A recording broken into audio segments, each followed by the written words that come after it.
नमस्कार दोस्तों, ये है इंडिया में आपका स्वागत है।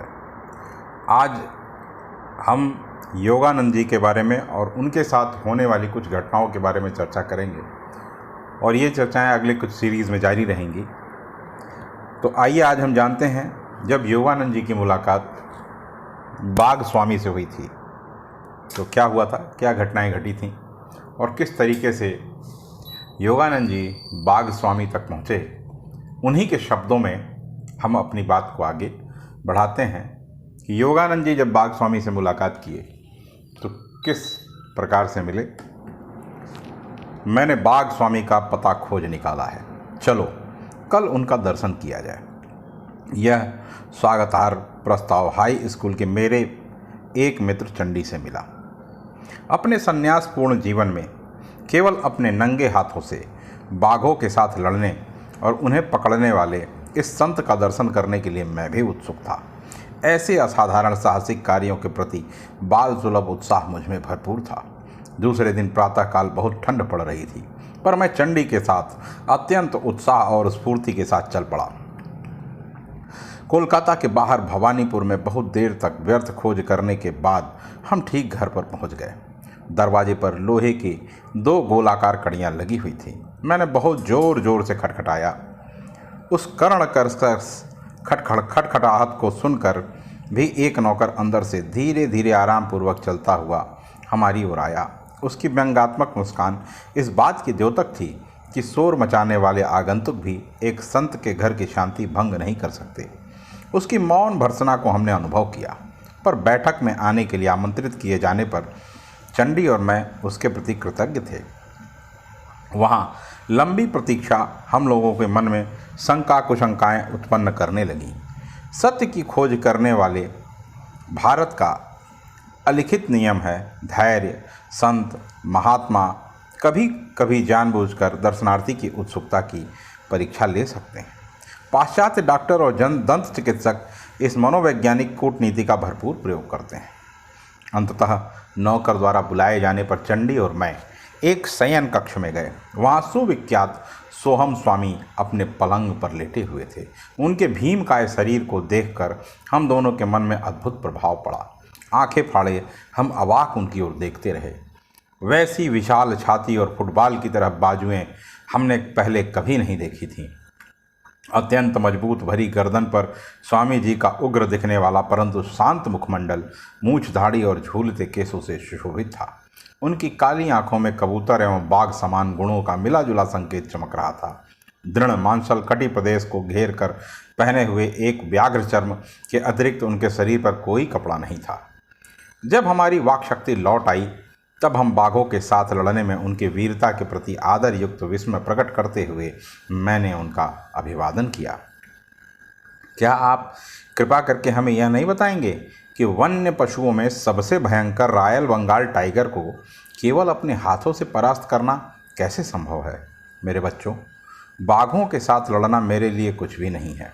आवश्यकता पड़ने पर मैं आज भी वह कर सकता हूँ। वे बच्चों के समान खिलखिलाकर हंसे। तुम बाघों को बाघ मानते हो, मैं तो उन्हें बिल्लियाँ समझता हूँ।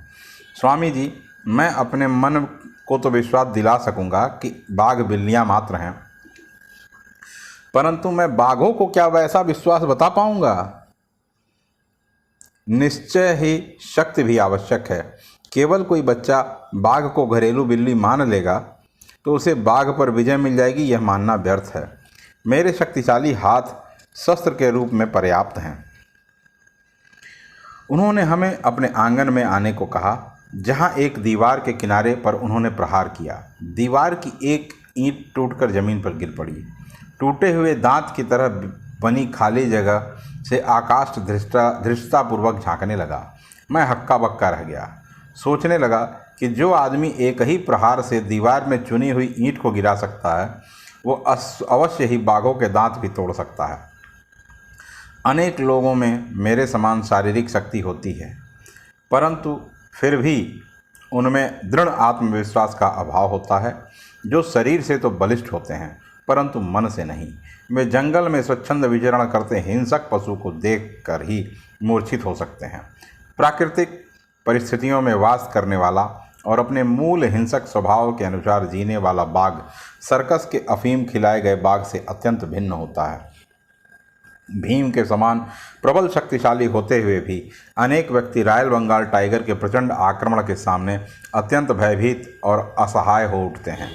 इस प्रकार बाघ मनुष्य को उसके ही मन की कल्पना में एक साधारण बिल्ली की भयभीत अवस्था के समान की स्थिति में डाल देता है, परंतु जिस मनुष्य में यथावत बलिष्ठ शरीर के साथ साथ दृढ़ निश्चय हो वह इस परिस्थिति में भी बाघ को ही उलट सकता है और यह मानने पर विवश कर सकता है कि वह एक बिल्ली के समान ही आत्मरक्षा में असमर्थ है।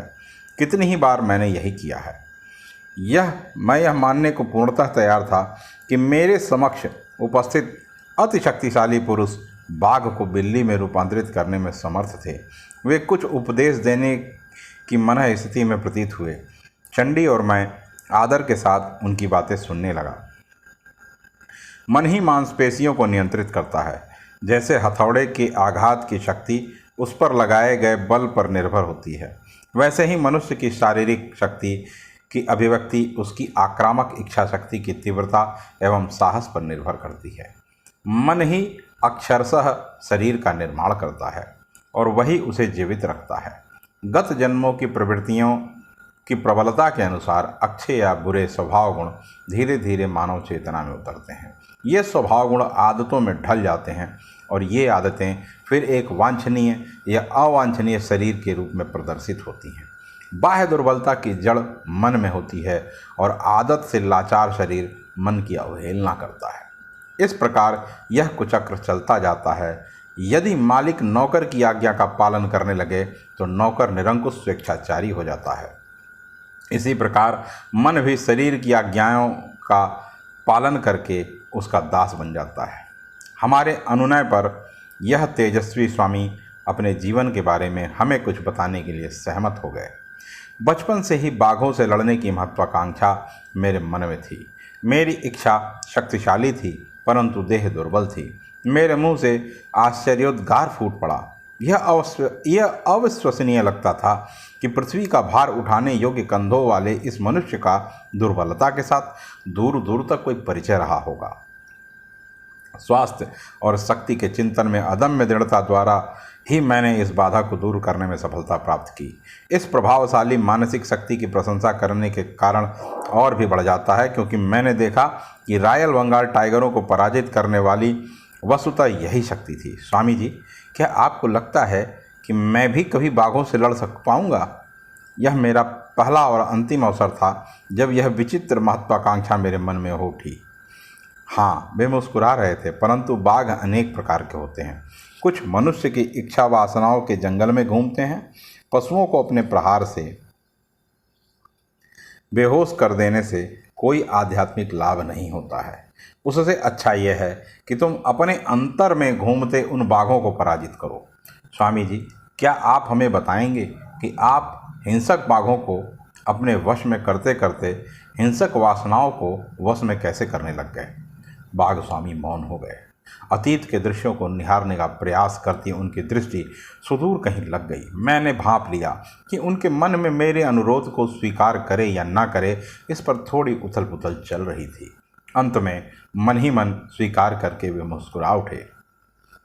जब मेरी कीर्ति चरम बिंदु पर पहुंच गई तब मुझे गर्व का नशा चढ़ गया था। मैंने तय किया कि मैं न केवल बाघों से लड़ूंगा बल्कि लोगों के सामने भी विविध करतब भी दिखाऊंगा। मेरी महत्वाकांक्षा ही यह बन गई कि मैं हिंसक पशुओं को पालतू जानवरों की तरह बर्ताव करने पर विवश कर दूंगा। मैं सार्वजनिक रूप से करतब दिखाने लगा और उनमें मिलने वाली सफलता से मुझे खुशी भी होने लगी। एक दिन शाम को मेरे पिताजी अत्यंत चिंतातुर मनः स्थिति में मेरे कमरे में आए। ये स्वामी जी योगानंद जी को बता रहे हैं, बेटा, मैं तुम्हें सावधान करने आया हूँ। कर्म की चलती चक्की से उत्पन्न होने वाले अमंगलों से मैं तुम्हें बचाना चाहता हूँ। क्या आप भाग्यवादी हैं पिताजी? अंधविश्वास से क्या मेरी गतिविधियों की शक्तिशाली प्रवाह को अवरुद्ध होने देना चाहिए? मैं भाग्यवादी नहीं हूँ बेटा, परंतु पवित्र शास्त्रों में कहे गए प्रतिफल के नियम में मेरा विश्वास है। जंगल परिवार में तुम्हारे विरुद्ध आक्रोश व्याप्त है। यह आक्रोश कभी भी तुम्हारी जान के लिए खतरा बनकर सामने आ सकता है। पिताजी, आप मुझे आश्चर्य में डालते हैं। बाघ क्या होते हैं आप अच्छी तरह जानते हैं। सुंदर परंतु निर्दयी। कौन जाने मेरे प्रहार उनके ठोस बुद्धि में शायद कुछ उदारता के विचार भर सकें। उन्हें सभ्य शिष्टाचार सिखाने के लिए ही मैं जंगल विद्यालय का प्रधान अध्यापक बना हूँ। पिताजी, कृपया आप मुझे बाघों को पालने वाला बाघ पालक माने। मैं बाघ हत्यारा नहीं। मेरे यह सत्कर्म मेरा अनिष्ट कैसे कर सकते हैं। मैं आपसे प्रार्थना करता हूँ कि आप मुझे अपने जीवन का मार्ग बदलने की आज्ञा न दें। चंडी और मैं ध्यानपूर्वक सुन रहे थे और अतीत के इस धर्म संकट को समझ रहे थे। भारत में कोई संतान अपने माता पिता की इच्छाओं का अनादर नहीं करती। बाघ स्वामी आगे कहते गए। निर्विकार मौन में पिताजी ने मेरा स्पष्टीकरण सुना। तदुपरांत उन्होंने गंभीरतापूर्वक एक रहस्य उद्घाटन किया। बेटा, तुम मुझे एक संत की अमंगल सूचक भविष्यवाणी दोहराने पर विवश कर रहे हो। कल जब मैं बरामदे में बैठकर नित्य के भांति अपना ध्यान कर रहा था, तब वे मेरे पास आए। मित्रवर, आपके युद्ध प्रिय बेटे के लिए एक संदेश लेकर आया हूँ। उससे कहिए कि वह अपनी बर्बर गतिविधियाँ बंद कर दे, अन्यथा बाघ के साथ उसकी अगली लड़ाई में उसे अनेक दुसाध्य घाव होंगे, जिससे 6 महीनों तक वह मरणासन्न अवस्था में पड़ा रहेगा। तब वह अपना पुराना मार्ग छोड़कर सन्यासी बन जाएगा। इस कहानी का मुझ पर कोई प्रभाव नहीं पड़ा। मैंने यही माना कि पिताजी किसी भ्रांति ग्रसित कट्टरवादी की भ्रांति का शिकार हो गए हैं। यह कहते हुए बाघ स्वामी के हाव भाव इतने अधीर और ऐसे थे मानो अपनी मूर्खता पर उन्हें क्रोध आ रहा हो। काफ़ी देर तक वे गंभीर मुद्रा में मौन बैठे रहे, जैसे वहाँ हमारी उपस्थिति का उन्हें भान ही न रहा हो। उन्होंने अकस्मात ही अपनी कहानी आगे शुरू की। इस बार उनकी आवाज़ में नरमी आ गई थी। पिताजी की चेतावनी के कुछ ही दिन बाद मैं राजधानी कूच बिहार गया। प्राकृतिक सौंदर्य से भरा यह प्रदेश मेरे लिए नया था। मैं सुखप्रद परिवर्तन की आशा कर रहा था, जैसा कि हर जगह सदा ही होता है। यहाँ भी सड़कों पर मेरे पीछे पीछे उत्सुक लोगों की भीड़ चलती रही। उनके फुसफुसाहट के अंश भी कभी कभी मुझे कुछ सुनाई पड़ते थे। यह वही आदमी है जो जंगल में बाघों से लड़ता है। उसके वे पैर हैं या तने के पेड़। उसका चेहरा तो देखो, वह स्वयं बाघों के राजा का अवतार मालूम होता है। तुम तो जानते हो गांव के नटखट छोरे किस प्रकार ताज़ा समाचार पत्र का काम करते हैं और किस गति से महिलाओं की मौखिक जन सूचना प्रणाली इस घर से उस घर तक समाचार को पहुंचाती है। कुछ ही घंटों में मेरी वहां उपस्थिति से सारे शहर में खलबली मच गई। संध्या के समय मैं चुपचाप आराम कर रहा था कि घोड़ों के टापों की ध्वनि सुनाई दी। मैं जिस घर में रुका था उसी के सामने आकर वह ध्वनि रुक गई। लंबे कद के पगड़ीधारी पुलिस सिपाहियों का एक दल अंदर घुस आया। मैं अवाक रह गया। मैं सोचा, इन पुलिस वालों के लिए कुछ भी संभव है। कहीं वे मेरे लिए पूर्णतया अगम्य किसी बात पर मेरी खिंचाई करने तो नहीं आए। परंतु उन्होंने अपने सामान्य व्यवहार के विपरीत अत्यंत विनय के साथ मेरा अभिवादन किया। आदरणीय महोदय, कूच बिहार के युवराज की ओर से आपका स्वागत करने के लिए हमें भेजा गया है। उन्होंने कल प्रातःकाल आपको अपने राजप्रसाद में पधारने का आमंत्रण भेजा है। मैं थोड़ी देर इस पर सोचता रहा कि किसी अज्ञात कारण से अपनी इस शांत यात्रा में उपस्थित हुए इस विघ्न के तीव्र उद्वेग की भावना मेरे मन में उठ रही थी। परंतु पुलिस वालों की विनयशीलता ने मेरे हृदय को छू लिया। मैंने निमंत्रण स्वीकार किया। दूसरे दिन जिस दासोचित विनम्रता और खुशामद के साथ मुझे अपने द्वार से 4 घोड़े जुते हुए शाही कोच तक ले जाया गया, उसे देखकर मैं चकित रह गया। एक सेवक तीव्र धूप से मुझे बचाने के लिए अलंकृत छाता मेरे ऊपर पकड़े खड़ा रहा। नगर के बाहर वन क्षेत्र में से सुखद कोच सवारी करते मुझे बड़ा मजा आ रहा था। युवराज स्वयं मेरा स्वागत करने के लिए राजप्रसाद के सिंह द्वार पर उपस्थित थे। अपने स्वर्ण खचित आसन पर उन्होंने मुझे बैठाया और मुस्कुराते हुए स्वयं उससे कम साज सज्जा युक्त एक आसन पर बैठ गए। यह विनम्र सेवा निश्चय ही मुझ पर कोई मुसीबत लाने वाली है। बढ़ते हुए आश्चर्य के साथ मैं सोच रहा था। इधर उधर की थोड़ी बातें करने के बाद युवराज का उद्देश्य प्रकट हो ही गया। मेरे नगर में अफवाह फैली हुई है कि आप केवल नंगे हाथों से जंगली बाघों के साथ लड़ सकते हैं। क्या यह सच है? बिल्कुल सच है। हमें इस पर विश्वास नहीं होता। आप शहरी लोगों के पालिश किए हुए चावल पर पले कोलकाता के बंगाली हैं। कृपया सच सच बताइए, क्या आप केवल निर्बल अफीम खिलाए गए बाघों से ही नहीं लड़ते हैं? उनका स्वर ऊंचा और व्यंग भरा था।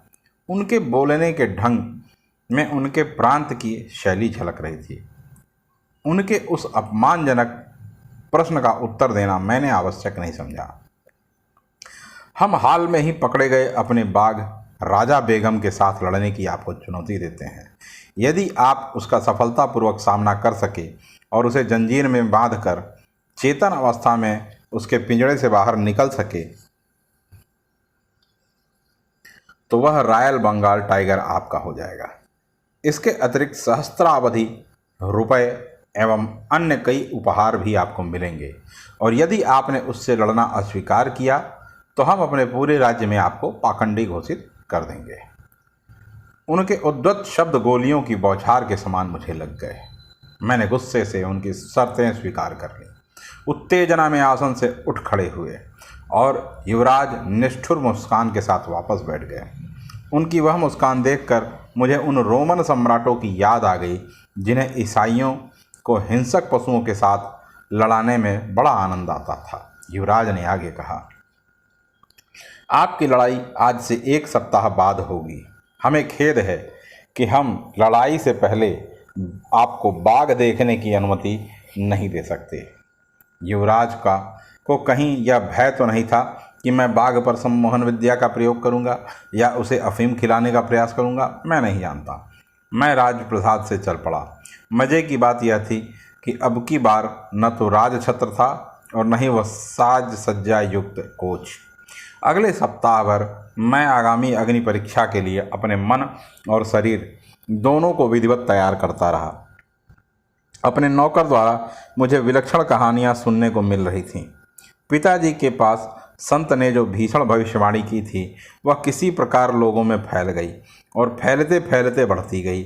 अनेक भोले भाले ग्रामीणों को विश्वास था कि एक दुष्ट आत्मा ने देवताओं के शाप के कारण बाघ का जन्म लिया था, जो रात को विभिन्न आसुरी रूप धारण करती है परंतु दिन में फिर से बाघ बनकर रहती है। लोगों को अनुमान था कि यह वही आसुरी बाघ है जिसे मेरा गर्भ हनन करने के लिए भेजा गया था। एक अन्य यह कल्पना थी कि बाघों की अपनी देवता से की गई प्रार्थना का उत्तर राजा बेगम के रूप में आ गया है। समग्र व्याघ्र जाति के लिए इतना मान हानिकारक ठहरे इस दुष्ट दोपाय को मुझे दंडित करने के लिए नियत किया गया है। एक लोम दंत विहीन मानव नख दंत युक्त शक्तिशाली पाद युक्त बाघ को चुनौती देने का दुस्साहस करे। लोग यह भी कह रहे थे कि सभी अवमानित बाघों के द्वेष ने मिलकर इतना जोर पकड़ लिया है कि बाघों का मान मर्दन करने वाले इस अभिमानी पुरुष का पतन कराने के लिए वह जोर अब सूक्ष्म नियमों को कार्यान्वित कर रहा है। मेरे नौकर ने मुझे आगे बताया कि युवराज स्वयं मानव और पशु के बीच होने वाले इस द्वंद्व के व्यवस्थापन का कार्यभार संभाल रहे थे। उन्होंने स्वयं अपनी देखरेख में हजारों लोगों को बैठने योग्य एक ऐसे विशाल तंबू का निर्माण कराया जो आंधी तूफान में भी सुरक्षित खड़ा रह सके। उस तंबू के मध्य में लोहे का एक विशाल पिंजरे में राजा बेगम को रखा गया था। इस पिंजरे के बाहर सुरक्षा का एक और घेरा था। राजा बेगम निरंतर खून जमा देने वाली भयंकर गर्जनाएं करता जा रहा था। उसकी क्षुधाग्नि और क्रोधाग्नि दोनों को भड़काने के लिए उसे बहुत कम खाना दिया जा रहा था। शायद युवराज को आशा थी कि मैं उसका पुरस्कार स्वरूप भोजन बनूंगा। डंका बजा बजा कर और नगर के आसपास के इलाके में इस अद्वितीय द्वंद्व की जो घोषणा की जा रही थी उसे सुनकर लोगों ने भारी संख्या में उत्सुकतापूर्वक टिकटें खरीदीं। द्वंद्व के दिन सीटों की कमी के कारण सैकड़ों लोगों को लौटा दिया गया। कई लोग तंबू की दरारों में अंदर घुस आए या गैलरी के नीचे जहां भी जगह मिली वहीं खड़े हो गए। जैसे जैसे बाघ स्वामी की कथा चरम सीमा की ओर बढ़ रही थी वैसे वैसे मेरी उत्तेजना भी बढ़ती जा रही थी। चंडी भी मंत्रमुग्ध होकर अवाक बैठा था। राजा बेगम की कान फाड़ देने वाली गर्जनाओं और भयभीत दर्शकों के कोलाहल के बीच मैंने शांत मन से तंबू में प्रवेश किया। लंगोट के अतिरिक्त मेरे शरीर पर कोई भी कपड़ा नहीं था। मैंने सुरक्षात्मक घेरे के दरवाजे का कुंडा खोलकर उसके अंदर जाकर अपने पीछे शांत मन से दरवाजे को बंद किया और बाघ को रक्त की गंध लग गई। उछलकर धड़ाम से लोहे की छड़ों से टकराने की ध्वनि के साथ मेरा भीषण स्वागत किया। करुणाद्र भय से दर्शकों में सन्नाटा छा गया। इस अति उग्र बाघ के सामने मैं निरीह मेमना लग रहा था। पलक झपकते ही मैं उसके पिंजरे में घुस गया, परंतु मैंने जैसे ही दरवाज़ा बंद किया, राजा बेगम उछलकर सीधा मेरे ऊपर आ गया। मेरा दाहिना हाथ बुरी तरह छत विछत हो गया। बाघ के लिए परम स्वादिष्ट मानव रक्त की प्रचंड धाराएं गिरने लगीं। संत की भविष्यवाणी सत्य होने के आसार नजर आने लगे। इस प्रकार की गंभीर चोट मुझे जीवन में पहली बार आई थी, पर मैं तुरंत उससे संभल गया। रक्त रंजित अंगुलियों को लंगोट में घुसाकर मैंने उन्हें छिपा लिया। बाएं हाथ से एक हड्डी तोड़ प्रहार बाघ पर किया। बाघ लड़खड़ाकर पीछे हट गया, पिंजड़े के अंत तक पीछे गया, फिर पलटकर अत्यंत गुस्से के साथ मुझ पर झपटा। मेरे सुविख्यात मुष्टि शासन के प्रहार उसके सिर पर अब बरसने लगे, परंतु राजा बेगम को जो रक्त का स्वाद लग गया था, उसने दीर्घ काल तक शराब से वंचित रहने वाले शराबी को जैसे शराब का पहला घूंट उन्मत्त कर देता है, उसी प्रकार उन्मत्त कर दिया था। बीच बीच में वो कान बैठा देने वाली दहाड़े मारते हुए उसके आक्रमणों की उग्रता बढ़ती ही जा रही थी। उसके दांतों और नखों के आगे मेरा केवल एक ही हाथ बचाव करना अपर्याप्त पड़ रहा था। मेरी आत्मरक्षा प्रणाली अभेद नहीं पर रह पा रही थी, परंतु मैं भी तिलमिलाने वाले प्रहार उस पर करता गया। दोनों ही रक्त रंजित होकर जीवन मरण का युद्ध लड़ रहे थे। पिंजड़े में कोलाहल था, चारों दिशाओं में रक्त के छींटे उड़ रहे थे। बाघ के गले से पीड़ा और खूनी प्राण पिपासा के चीत्कार फूट रहे थे। गोली चलाओ, बाघ को मार डालो, दर्शक चीख रहे थे। मानव और पशु इतनी तेज गति से हिल रहे थे कि एक सिपाही की गोली भी निशाना चूक गई। मैंने अपनी सारी संकल्प शक्ति एकत्र की और भीषण गर्जन के साथ उसके मस्तक पर एक अंतिम खोपड़ी तोड़ प्रहार किया। बाघ गिर गया और ठंडा होकर पड़ा रहा, परंतु बिल्ली की भांति मैं भी बीच में बोल ही पड़ा। स्वामी जी खिलखिलाकर हंस पड़े। फिर उन्होंने तन्मय कर देने वाली अपनी कहानी को आगे बताना शुरू किया। आखिर राजा बेगम पराजित हो ही गया। उसका रहा सहा राज गर्व भी चूर चूर हो गया। उसने अपने विदीर्ण रक्त रंजित हाथों से मैंने उसका जबड़ा खोला और एक नाट्यपूर्ण क्षण के लिए उस खुले मृत्यु द्वार में अपना सिर रखा। जंजीर के लिए इधर उधर देखा और जमीन पर पड़े जंजीरों के ढेर में से एक जंजीर खींचकर उससे बाघ की गर्दन पिंजड़े की छड़ों के साथ बांध दी। विजयोल्लास से मैं दरवाजे की ओर चलने लगा, परंतु वह मूर्तिमान शैतान राजा बेगम, उसकी कल्पित आसुरी उत्पत्ति के अनुरूप ही वह जीवट था। एक ही विस्मयकारी झटके के साथ वह जंजीर तोड़कर मेरी पीठ पर झपट पड़ा। मेरा कंधा उसके जबड़े में फंसा हुआ था और ऐसी स्थिति में मैं जोर से नीचे गिर पड़ा, परंतु पलक झपकते ही मैंने उसे अपने नीचे धर दबोचा। निष्ठुर प्रहारों के आघात से वह अर्धमूर्छित हो गया। इस बार मैंने उसे अधिक सावधानी पूर्वक बांध दिया। धीरे धीरे मैं पिंजड़े से बाहर निकला। फिर चारों तरफ चीख पुकार सुनाई दी। इस बार वह हर्षोल्लास की थी।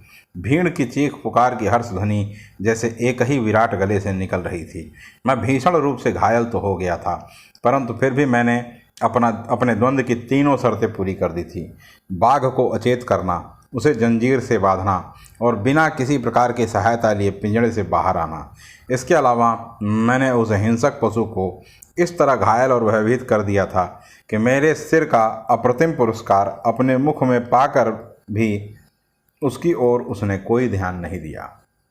मेरे घावों का प्राथमिक उपचार करने के बाद मेरा सम्मान किया गया और मुझे पुष्पहार पहनाए गए। मेरे चरणों में स्वर्ण मोहरों की वर्षा की गई।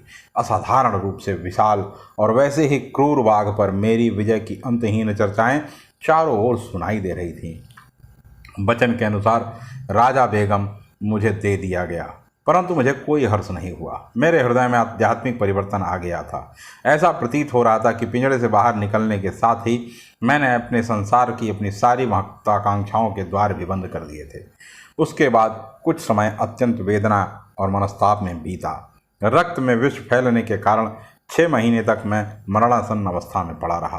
कूच बिहार छोड़ने के योग्य ठीक होते ही मैं अपने गांव लौट आया। अब मैं जान गया हूँ कि जिन साधु ने सावधानी का विवेकपूर्ण इशारा किया था वही मेरे गुरु हैं। एक दिन विनम्रतापूर्वक मैंने पिताजी से कहा, काश मैं उन्हें किसी प्रकार ढूंढ पाता। मेरी लालसा सच्ची थी, क्योंकि एक दिन वही संत बिना किसी सूचना के हमारे घर पधारे। बाघों का दमन बहुत हो गया। शांत अधिकार पुनर्वाली में वे बोल रहे थे, मेरे साथ आओ, मैं तुम्हें मानव मन के जंगलों में विचरने वाले अज्ञान के पशुओं का दमन करना सिखाऊंगा। तुम्हें दर्शकों की आदत हो गई है। अब योगाभ्यास में तुम्हारी रोमांचक निपुणता से झूम उठने वाले देवता तुम्हारे दर्शक होंगे। मेरे गुरु ने मुझे आध्यात्मिक मार्ग की दीक्षा दी। मेरी आत्मा के दीर्घकाल तक अप्रयुक्त रहने से जंग लगे खोलने में कठिन द्वार उन्होंने खोल दिए। शीघ्र ही एक दूसरे का हाथ थामे मेरी साधना के लिए हम दोनों हिमालय की ओर चल पड़े। अपने तूफानी जीवन की एक झलक हमें दिखाने के लिए कृतज्ञ होकर चंडी और मैंने स्वामी जी के चरणों में प्रणाम किया। मुझे और मेरे मित्र को लगा कि बैठक में उपेक्षा की गई लंबी प्रतीक्षा का हमें भरपूर प्रतिफल मिला है। तो इस तरह अपने बाल्यकाल में योगानंद जी और उनके मित्र चंडी किस प्रकार बाघ स्वामी से मुलाकात किए और बाघ स्वामी के जीवन की कुछ घटनाएं जो हमने आपके समक्ष प्रस्तुत की हैं। अगर ये चीज़ें आपको पसंद आ रही हों तो चैनल को लाइक और सब्सक्राइब जरूर करें। हमारी कोशिश है कि ये है इंडिया में हम संतों के बारे में और अपने सनातन धर्म से संबंधित सारी चीज़ों के बारे में, इसके गूढ़ रहस्यों के बारे में आपके समक्ष जरूर कुछ न कुछ हमेशा लेकर आते रहेंगे। इसी के साथ अगली कथा में फिर मुलाकात होगी। धन्यवाद, नमस्कार।